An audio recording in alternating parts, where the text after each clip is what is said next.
கல்மேல் எழுத்துல இருந்து நம்ம சேலம் நியூ செஞ்சுரி புக்கர்ஸோட 75வது பவள விழாவுக்காக வந்திருந்தேன். அதுல நிகழ்ச்சி நல்லா இருந்தது. அதுல இன்னைக்கு பார்த்தோம் அப்படின்னா தமிழி அருள் அப்படிங்கக்கூடிய கவிஞரை சந்திச்சேன். அற்புதமான கவிதைகள் வாதிச்சாரு. கவிதை பிடிச்சிருந்துச்சு. அந்த கவிதை கல்மேல் எழுத்துல இருக்கக்கூடிய நீங்களும் ரசிக்கணும் அப்படிங்கிறதுக்காக அவருடைய வாயால இருந்து அவருடைய கவிதைகளை கேட்போம் வாங்க.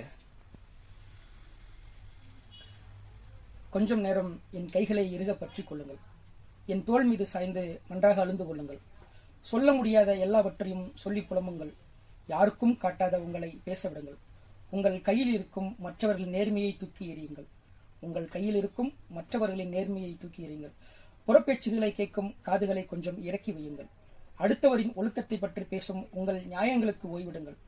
அடுத்தவருடன் ஒப்பிடு பார்க்கும் கண் தராசுகளை விட்டுவிடுங்கள். இப்பொழுது மீண்டும் ஒருமுறை என் கைகளை இறுக பற்றிக் கொள்ளுங்கள். முடிந்தால் என் தோள் மீது சாய்ந்து அழுந்து கொள்ளுங்கள். மீண்டும் இன்னொரு கவிதையோடு உங்களை சந்திக்கும் வரை உங்கள் ஜெகன். நன்றி, வணக்கம்.